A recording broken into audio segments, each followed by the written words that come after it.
The really important lesson, I think, from there is they ask you answer, endless customers will not work at a company where the boss is not on board and not interested. You've got to be in a company where you've got the freedom to be able to pick it up and run with it.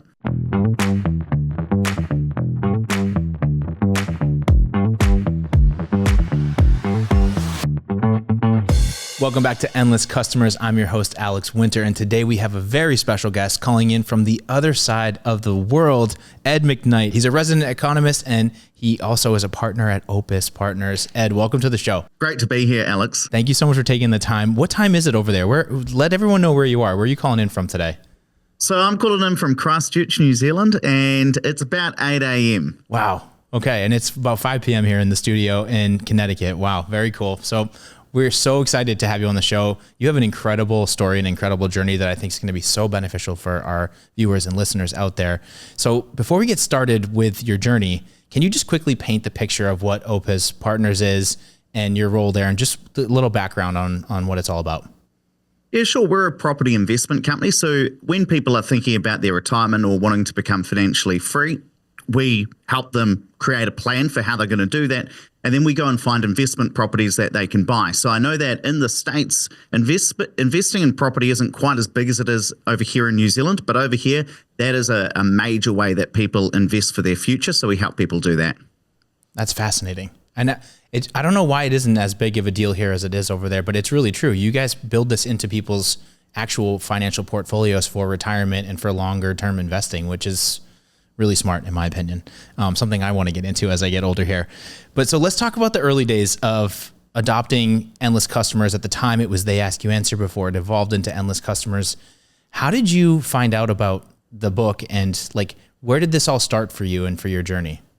So it actually started before I worked at Opes. So I worked for a website design agency, and I was in the gym at the Remuera Rackets Club in Auckland, and I put my headphones in to go for a run, and I listened to a podcast. I've got no idea how I stumbled onto it, but it was Marcus Sheridan talking about marketing, and I was like, this makes sense. It is so simple. It is so obvious. All you have to do is answer your customers' questions and their worries, their concerns, and then they'll want to use you because you're so honest. And I was like, this is just so refreshing. It was really like, why isn't everybody doing this? Right. But what was interesting was this was back in 2017, and I wasn't at a company where I could actually do anything with it because my boss at the time wasn't on the journey and I didn't have the freedom to be able to do anything. So I parked that for a couple of years, and then eventually I got the offer to come and join Opes Partners, and the mandate was to, start the economics department, yes, but also run all of the content marketing. They really wanted to get into content. And so I turned up on my first day, and They Ask You Answer, which is now Endless Customers, was basically in my bag because this was what I was going to implement here. And so the really important lesson, I think, from there is They Ask You Answer, Endless Customers will not work at a company where the boss is not on board and not interested. You've got to be in a company where you've got the freedom to be able to pick it up and run with it. That's now, such a great point. There was a bit of an issue with Opes Partners because the company was going broke at the time, and I didn't know that. Oh, no. So I turned up and started creating content. We started a podcast. We've now got the #1 business podcast in New Zealand, which is very cool. People love property over here. And I started running Facebook ads and Instagram ads, but the credit card kept getting turned off because we didn't have any money. We kept running out of money. Oh, geez. So you would actually place these media buys on social and on these different outlets, but then the credit card wouldn't let it work. So they weren't going out. Nothing was happening. Yeah. And it's so funny that my boss, now my business partner, Andrew, at the time I said, well, what are your goals? And he said, well, we sold 120 properties last year. We want to do 200 this year. And I thought, okay, that's probably a goal that I could help you achieve. Mm-hmm. I think we could put out a lot of content, make that happen. And it wasn't until about a month in that my other business partner, Ollie, was driving me to the airport. And he says to me, yeah, because the company's not doing so well. I was like, but what do you mean? You sold 120 properties last year. That's really good. Right. And he says, no. We sold 81. And I was like, oh wow. So I'm not aiming for 66% growth this year. I'm aiming for about, I can't figure it out right now, but 125% or 130% growth. Right. And so because of that, we had to get scrappy. We couldn't spend a lot of money buying a lot of Facebook or Instagram ads. They kept getting turned off. And so we really did start leaning in on doing the free stuff. So we already had a website. It didn't cost us much to start writing articles. Mm-hmm. We could start a podcast pretty quickly. We only spent $2,000 on the recording equipment. That lasted us for 5 years and got us to about 8 million downloads on our podcast. But the funniest thing happened when we started writing articles. And I didn't know anything about SEO or being found in Google at the time. And so I was on a call with a company in the States. They were an SEO agency trying to get us ranked better in Google. Mm-hmm. And I listened to what the guy had to say. And after a while, I was like, this was really good, but I think I'm going to give this thing a go myself before I work with an agency. And I remember so clearly, he said, good luck. And the funniest thing is, 6 years later, we took our website traffic from about 1,000 people or 1,000 sessions a month to well over 100,000 sessions a month. Wow. And when you compare that to our population in New Zealand is only 5 million people. So we are the size of a relatively small state over in the US. Mm-hmm. You know, I think that's pretty good going. I would say that's incredible. That's better than pretty good going. Unbelievable. What were you? So you had this buy-in from the get-go, and I admire you for really having like the system that resonated with you, and you believed in it, and you brought it into this organization. How did you hold your ground with your two business partners? Now, I guess now business partners, at the time your bosses. How did you hold your ground in those moments where clearly there was some communication gaps? One owner thought they did 120 homes. The other one said a different number. There was clearly some gaps. So like, how did you get them to buy in and believe and trust in this process or this system? I didn't wait for them to believe it. Okay. So I was so strong-headed because I was 26, right? Yeah. And when you're 26, you think that you know everything. You think that you are God's gift to the universe with your intelligence and what your capability is. So true. And so I came in really hard-headed, thinking this is what I am going to do. I have this book. I have this process. I've listened to a lot of podcasts, not just from Marcus, but from lots of different content people. I am just going to implement what I have learned, and I am not going to let Andrew or Ollie or the sales team get in my way, because I know what I need to do, because I've read it and I've listened to it. And if I just do this thing, surely it will work. And I know it doesn't always work out this simply for everybody else, because we all have different situations. But it actually did work out for me. We started the podcast. We did it every single day. The only reason we do a daily podcast, and we've done over 2,000 episodes now, is because Neil Patel and Eric Sue run the Marketing School podcast. Mm-hmm. And back then they did it every day, and I listened every day. And so I thought, well, we'll just do that. And it kind of worked. It's genius. It's genius. I love that you just rolled your sleeves up and put in the work and went for it. And you had mentioned earlier, so buy-in is a big piece that we just discussed, but also investing in the podcast. You said it was about $2,000 to get the equipment to start it off, and it lasted for 5 years. I mean, that sounds like a pretty sound investment, in my opinion. Oh, it definitely was. I originally thought that maybe we'll do it even cheaper than that. Like, I was like, let's just get some lapel mics and get going and be real scrappy, and we'll just try and see if it works. But it was actually Andrew who said, hey, if we're going to do this, let's do it right. Like, what's the equipment going to cost? I was like, $2,000. He's like, great, do it. And it just worked out. We were really lucky that it was at the time. This is probably a bit nerdy, but it was at the time where Rode had just released the Rodecaster, which is like a really good piece of equipment for podcasts. And so we just bought that and went with it. That's excellent. Yeah, that's what we use here in studio as well. It's a great piece of equipment. And it doesn't take a lot to really start to create meaningful content that builds trust and that resonates with your audience. So I love that you did that. Let's talk a little bit too. I want to get into the building phases, right? So you started the podcast, you started to write articles on your website, you're starting to get some groundswell. What was the journey like as you were implementing it? And did you hit any impediments? Like, can you paint that picture for us as you were starting to really implement Endless Customers? Well, at the start, the real issue was it was just me. I was their first ever person in the content team. And, I'm also trying to do the Economist side of the role as well. Yeah, that's a dual role. That's not easy to wear both hats. And so I reckon about 8 months in, we saw that it was working. And so I was actually over at a conference in Vegas, and Andrew turned to me and said, what should your next hire be? Because this is going quite well for you.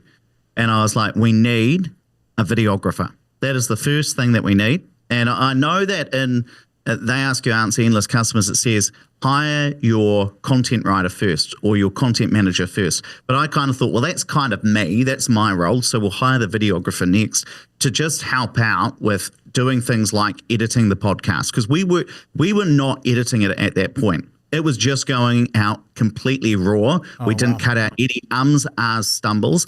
I didn't have time to edit it. Right. So we just put it out there and said, we'll see what happens. And people started listening. We got a few complaints around it. Maybe the production wasn't perfect, but that was our start. And people still go back and listen to those episodes today, 6 years later. But it all started out very DIY. And we probably weren't sticking directly to the endless customers frameworks because we were really going in on the podcast. So article writing kind of fell a little bit by the wayside. We weren't really doing the 3 articles a week that endless customers tells us that we should do. But we were making it through. We were making some progress. But what really slapped me in the face is about 18 months into this journey, I'd hired a videographer and a marketing manager. So there were 3 of us in the team now, and we were growing and we were really happy. And then for whatever reason, I went onto the Impact website, your guys' website, and I did some sort of quiz about like, how good are you at They Ask You Answer? I thought this will be a laugh. And the funniest thing is that even as I was reading They Ask You Answer the first time, you kind of understand like, oh, cool, Marcus has got this agency. They help you implement They Ask You Answer. Right. But over here in New Zealand, we're very DIY. We're very like, that's cool, but I'm going to see how far I can take this myself before we bring in somebody else to help me do it, because why would I pay someone to do it myself? Like that is our mentality. Yeah. And so I can relate to that. I can totally relate to that. I think a lot of business owners can, because I feel like most business owners are DIY and want to get it done. So I think a lot of people can relate to that. So you tried doing the DIY thing for a bit, and then what happened? Did you have a moment where you realized that maybe you needed a little support or a little help? No, not at all. What happened was, I'm all arrogant on the Impact website doing this quiz. The scorecard, right? You're doing the scorecard? Yeah, I think it must have been that. Yeah. And then I get an email being like, would you like a meeting? And I thought, oh, why not? That's free. I'll go do that. Have a meeting. And I initially talked to somebody. I think his name was Mike at Impact. And that didn't kind of really go anywhere. And then he said, let's have a meeting with who was your head of learning at the time, Chris Dupre. And I was like, okay. And I didn't know this at the time, but behind the scenes, Mike had said to Chris Dupre, these guys are really arrogant. They think that they are God's gift to They Ask You Answer endless customers. And so I had a meeting with Chris. And he basically slapped us in the face, told us that our website was terrible and that we weren't doing it right, and that these were all of the things that we needed to do. Now, there are 2 ways you could approach that. You could respond to that. Right. In my position, you could either be like, this guy is a jerk, I don't want to work with them. Or you could do what we did, which was say, this is great. All we want is somebody to tell us what we're doing wrong, tell us that we're losers, and that we just need to do these 5 or 6 things and we'll be okay. And so we did that. We started working with Impact. At the time, we didn't have a content writer, so we hired a content writer. We completely redid the website. We went real hard on articles because we weren't really sticking to the framework that we knew and love. And that's actually where we went into our second phase. We moved out of kind of a DIY, really messy phase into, okay, we're more structured, we're sticking more with the endless customers framework. And over the next couple of years, I mean, yes, the property market went off in New Zealand as it did in most of the world, but we went from about 200 sales, 300 sales, well up to about 550. Up to 550. Wow. Which your initial, when you started, if I remember correctly, was the goal was to get to 120. So you've well surpassed that number at this point. Wow. That's impressive. Yeah. That's impressive. And But the interesting, oh, you go. No, I was going to say, so after you took I love your self-awareness, by the way. I love the humble, like we were arrogant and we thought we had everything figured out. And I just totally respect that, because I felt that way in the past too. And it's pretty eye-opening when you meet somebody like Chris, who's a coach and can like really help be that accountability partner and be like, hey, you are doing pretty good, but here's all the things you're doing wrong and how to fix it. And then I think being able to take that and really apply it, it's a game changer, and it's clearly a game changer for your business. So once you got the coaching, what turned into the next phase? Like, where did that take you from there? Like when we started to talk about scale? So then we built our team a lot. So I ended up hiring a couple of graphic designers. Who else did I hire? I also ended up hiring somebody to help me prepare the podcast. Like after 5 years of doing it myself, like I would spend every single Sunday preparing 7 episodes of the Property Academy podcast for the next week. And after a while, I realized I don't really want to be doing that for the rest of my life. So I hired somebody in, and we probably grew the marketing content team to about 8 people in total. But after a while, the property market did really poorly. Mm-hmm. So the total number of transactions in New Zealand fell 42%. So the market contracted by 42%. Wow. And we were so lucky. We only shrank at our worst point 18%. And I'm really grateful for all of the investment that we had done in our content and in building our brand, because while some of our competitors were down not just 42%, which was what the market had done, some of them were down like 80%. Yikes. In terms of the amount of turnover they were doing. Right. We were down only 18%. So while our competitors were laying off staff, having to shrink down, we didn't lose a single person, or we never made a single person redundant because the market was shrinking. We were able to hang on to all of our staff. Now, there was a dumb idea that we did at one point where we did shut down a company, but I'll tell you that story. As part of following endless customers, a lot of people say you've got to turn your business into a media company. We hear this. You've got to start a podcast. You've got to start a YouTube. You've got to write articles. You're no longer a building company. You're a media company who happens to do building. Right. Now, there are some very good messages in that, but one of the wrong messages that I took was, okay, if we're building a media company and our podcast, our YouTube, our articles are going really good, why don't we buy a media company?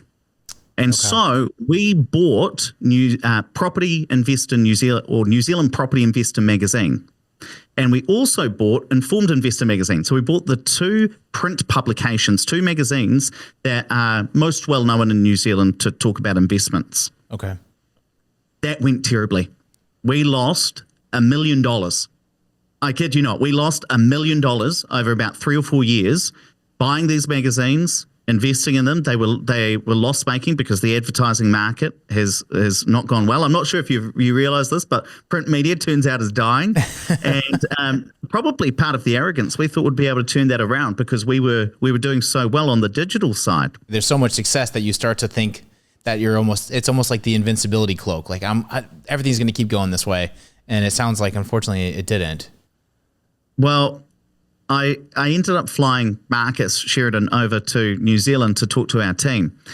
And we were sitting down having breakfast, talking about all of the issues in our business and, what could we do next to get better? Mm-hmm. And I said, hey, I've been thinking about these magazines for a long time. And I walked him through the numbers. And he said, I got to tell you, that sounds really dumb. And so I was like, yeah, it is dumb. You've told me what I kind of already knew inside. So it's always tough to kill your babies, as we call them, which is you have this business that you like, in this case, the magazine business, and we're doing it because we're trying to become a media company. But then when it doesn't work out, you do have to kill it and just chop it off and say, okay, we're not going to get a return on that investment. And so there's just a really good lesson here for anybody who's maybe on their becoming a media company journey, that you don't always want to copy what the mainstream media or what other media companies are doing, because not all of them are successful. If you go hard on the digital side, I've found that works really, really well. If you go trying to go down the print side or creating a magazine, or I see some people creating digital magazines, my personal experience is that has not worked. It has not delivered results. for that $1 million spent on the magazines, I think we might have got 2 sales over 4 years. Wow. Wow. That must have been tough to have invested that and taken the time to really like go full into that and then to have it not work. That must have been tough. I can only imagine. The really tough part is actually at that point I was in business, that my business partners, Andrew Ollie, they'd cut me in because it had gone so well. And they were like, we want to keep you around. I'm like, great, wonderful. And the really tough part about that was having to admit to them that I had this idea about buying magazines and I'd lost them $1 million. Yeah. Like part of that, I'd lost myself money, but it was fine. It's okay to lose my own money. What was difficult was admitting to them that it hadn't worked and that I had felt that I'd let them down. That was the tough part. Not even necessarily the $1 million, just hey, we tried this, it didn't work, and I had this idea, I pushed for it, and I'm sorry it didn't work because I do feel like I've let you down. And probably one of the most refreshing things was when I said that, like when you're kind of very honest about that. Yeah, you took full accountability for that, which is not always easy to do. No, but then when Andrew said, hey, look, it's okay. We win some, we lose some. And it was like, okay, fine. Now we can move on, because it wasn't even the money or I could see the logical decision. It's the emotional side of, if we close it down, we have to admit we failed. And actually, that's kind of stupid that so many of us, we get ourselves into that point. But I really understand why now. Like, a lot of us hold on to things even when we know we shouldn't. But it was so wonderful when Andrew said, actually, we're going to be okay. Let's just move on. Yeah. Cut your losses and focus on what's working. Yep. That's amazing. Great story. So, and I have to pick something apart really quick. You had said in there that you became a partner. Can you tell us, can we just rewind quickly? Because you started off as like, I guess, head of marketing while you were also in your dual role as an economist. But where did it change, where like these wins were starting to happen and clearly the numbers were going in a great direction, and then it sounds like they made you partner? Can you just tell us that story?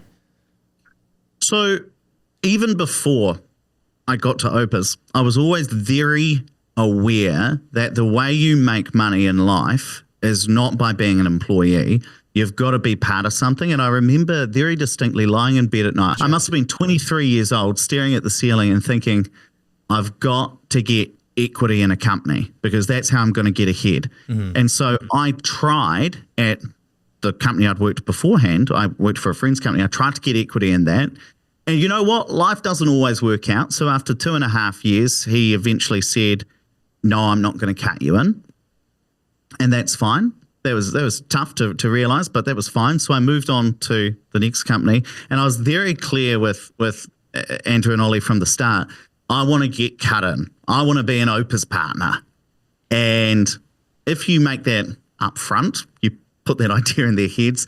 And probably 2 months in, I think Andrew saw that what we were doing on the content side was just starting to sprout. A couple of things were going in the right direction. There was some momentum. Mm-hmm. But it took 2 years before we sat down and we talked about it.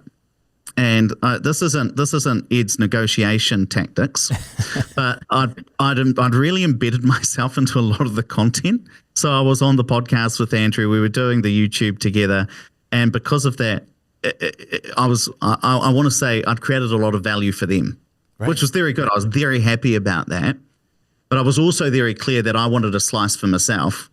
And so when Andrew and I sat down and talked about it, he said, "How much do you want to get paid?" Oh, it's not how much of the company do you want? And I said, I want 25 to 20%.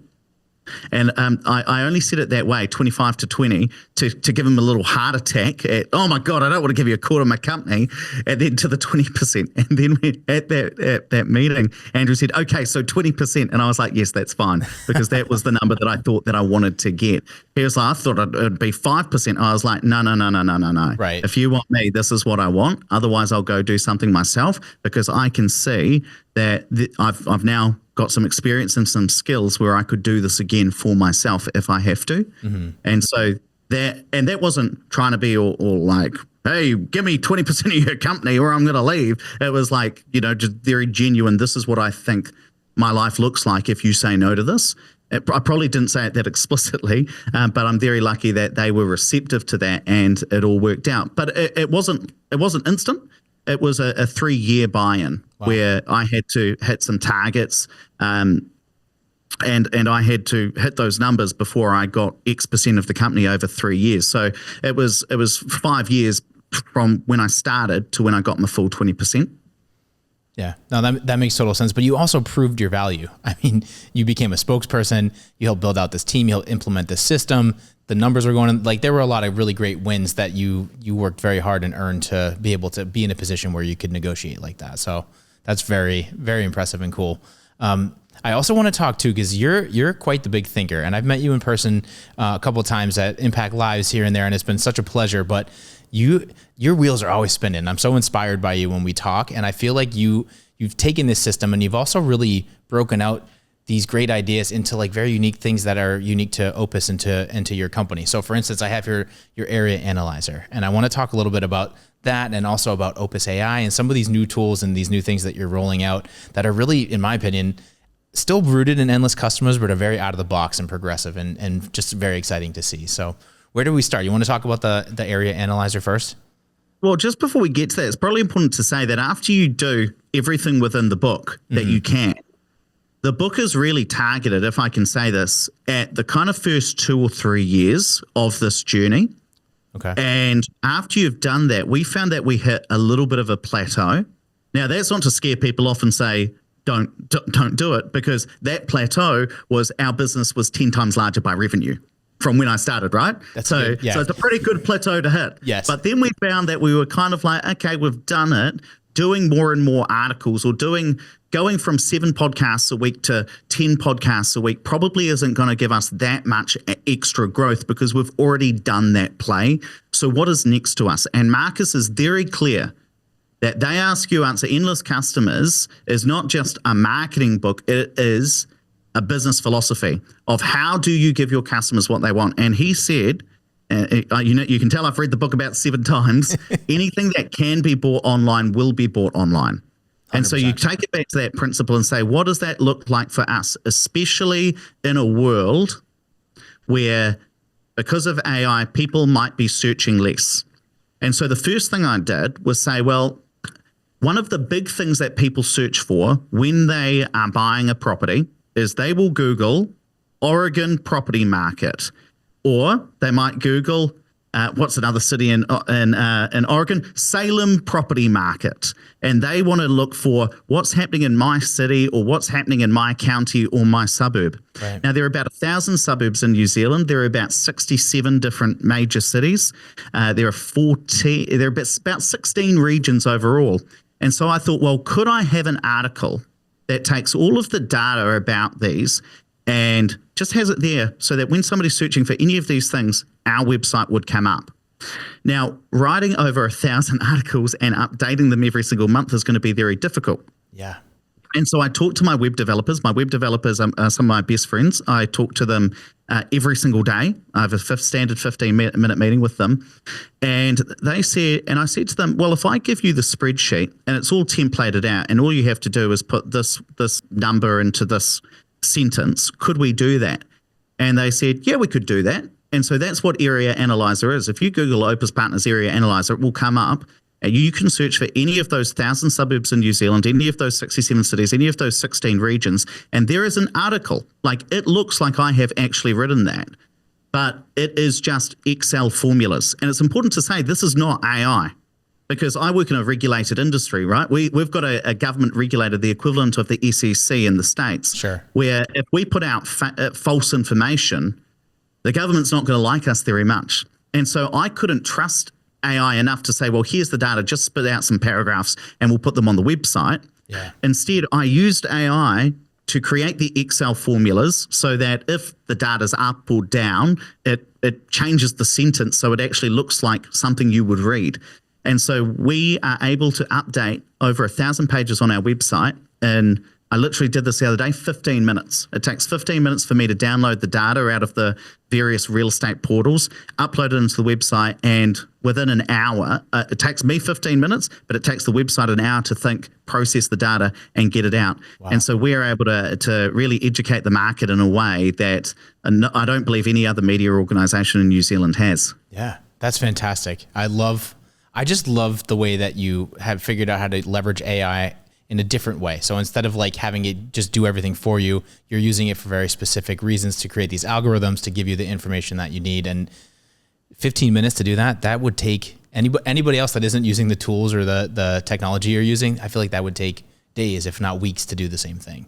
Now, the amazing thing, though, is that the technology to do it always existed. We just had to implement it. And there are so many times in life that there are things like that. There is technology that exists, but unless you know how to use it, right, you're not going to get the benefit. And so I'm a big believer that you don't have to get ChatGPT to do everything, but you could get ChatGPT to educate you on how to use the tools that are already at your disposal. The other thing that's interesting about Area Analyzer, and we've also done this to create over 200 reviews about developers, because effectively our products that we're selling are houses that property developers are building. And so one of the reviews that we can, or types of reviews we can create are, well, does that property developer GJ Gardner, or does that property developer Mike Greer, do they build good properties? I spent about $4,000 getting the data around how many properties they're all building. And I spent a little bit more money with the web developers, but we were able to create 200 reviews automatically in that same way, where I didn't write them, but I created the formulas, and we were able to create 200 articles like that. And the most interesting thing about that one's developer database and Area Analyzer, which I already talked about, is because we created these tools, people are now searching for them. So when AI first came out, just like everybody else, I saw that people will stop searching for informational queries. They will just ask ChatGPT different things like, what's the average house price in Auckland, or what's the median rent in Christchurch? So I couldn't compete with AI on that. But what I thought is, surely people will still search for tools and calculators.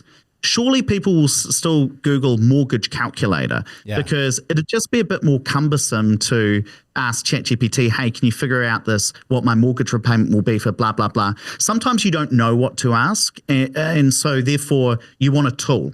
And so I thought, well, could we create tools like Area Analyzer, like Developer Database, like lots of calculators on our website? And what we've now found is that Area Analyzer, Developer Database, those are some of the most searched for things or ways that people get to our website. So they go to Google and they search for Area Analyzer Opes, Opes Area Analyzer, Area Analyzer. And so we're able to go onto Instagram, Facebook, onto our webinars, onto our podcasts, promoting these things. And now all of a sudden we've got thousands of people coming to our website because we've created something of value. And that's the key. You're not selling people to like come and buy something from your company. You're giving them a tool that they need and want and are looking for.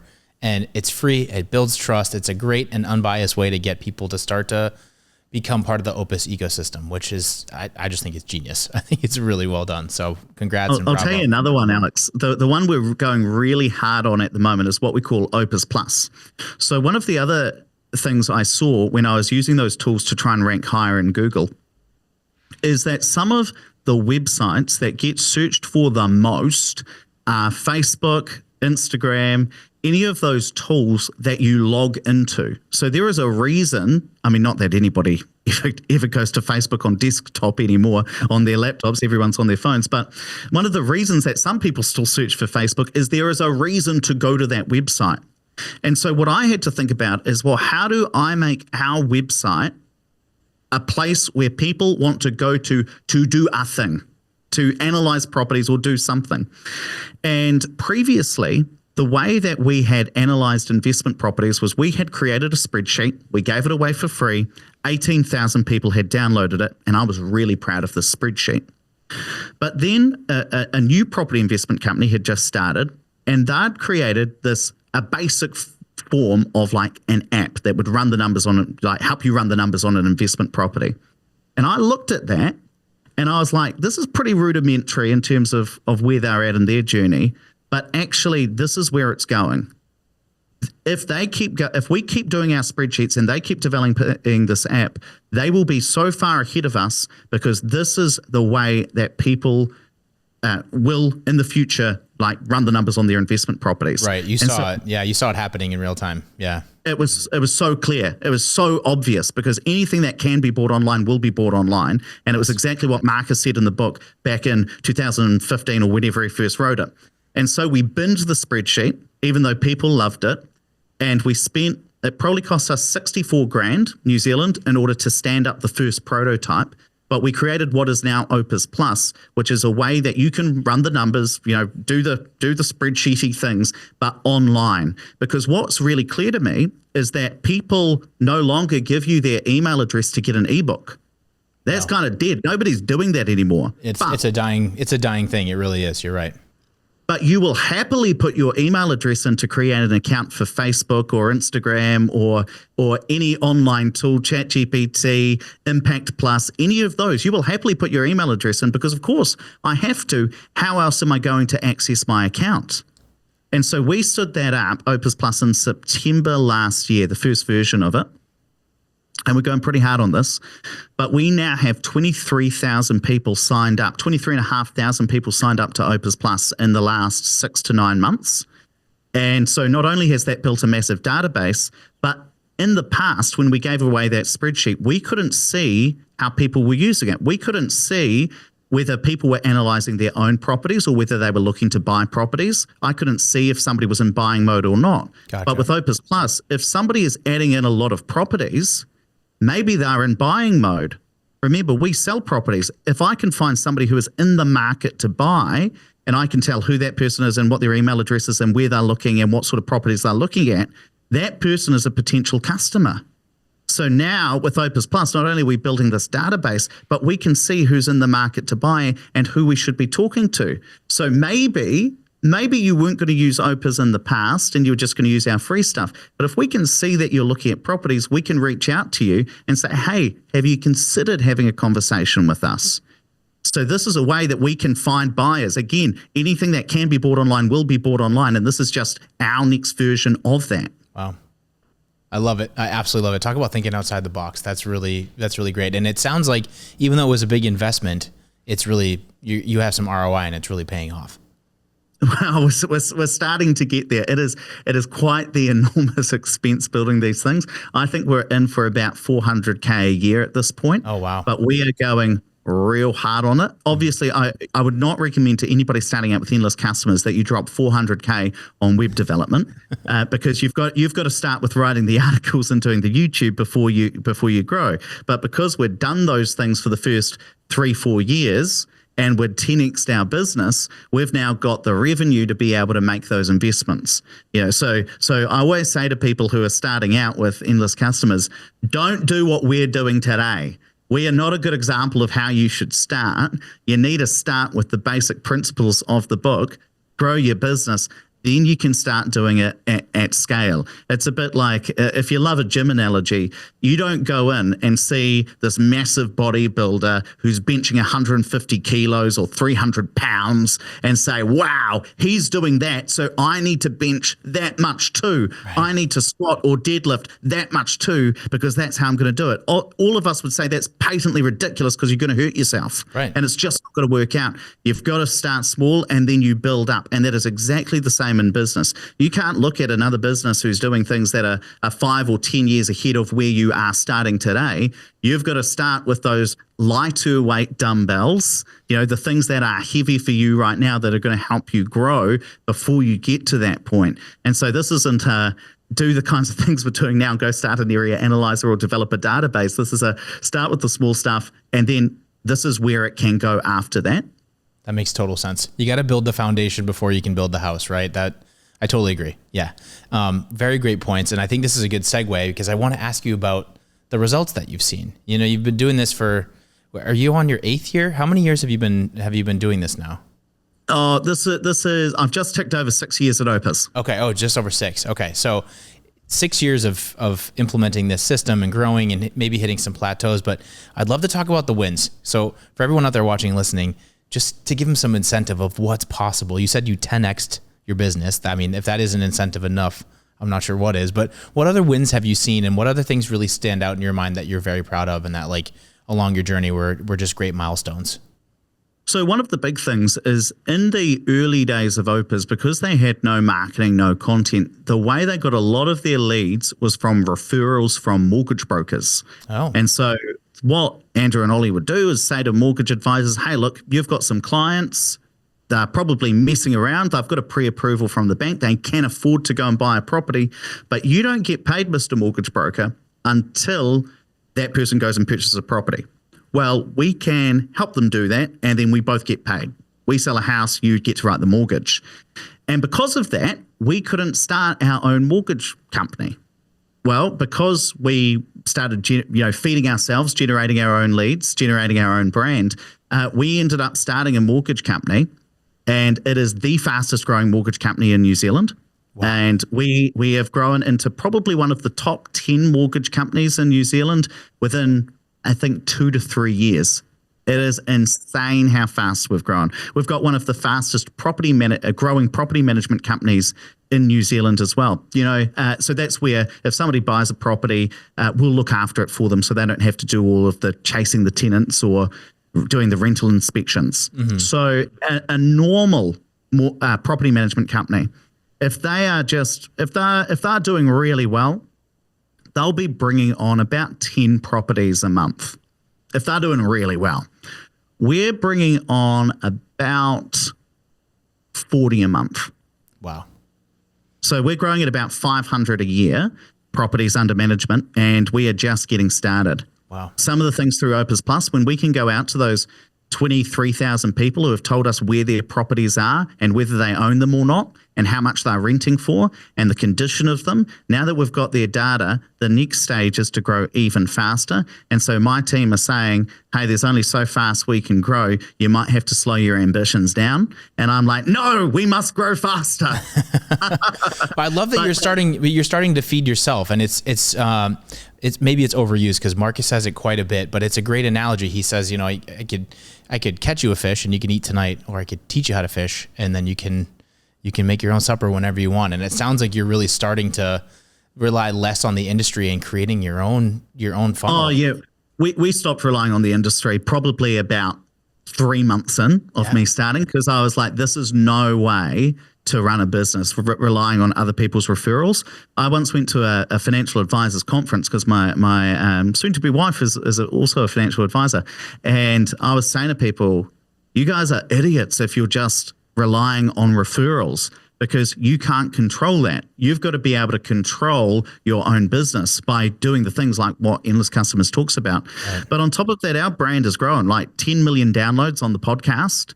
Andrew and I get stopped in the street constantly, people saying, thank you so much. I once had a guy at the airport. I was flying out of Christchurch, and he stopped me in the line and said, hey, you have made me a lot of money. You made me rich. That's because fantastic. Of the things we talked about on the podcast, which is amazing.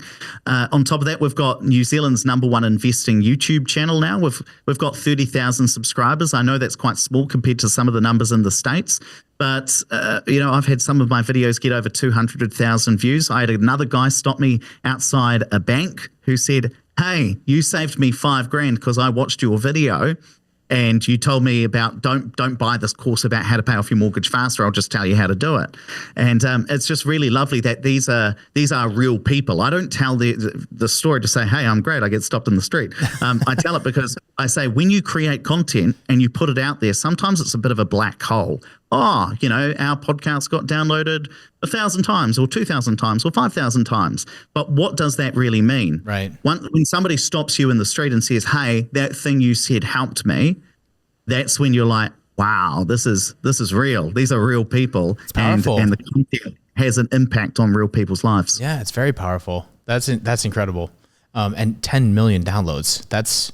I don't care what continent or what country you're in. That's a lot of downloads. That's incredible. So good for you guys. Very impressive. Well, the other large thing that I'll just tell you, Alex, as well, is we've been able to turn those into some other very large media wins. Mm-hmm. So because we've built a brand and some authority in this, we then went to the New Zealand Herald, the largest newspaper in New Zealand and the largest news website in New Zealand. And I said to them, well, why don't I start writing for you? I'll write you an article once a week and you can put it on on your website, and those get something like, they get read 20 to 30,000 times a week when I write those.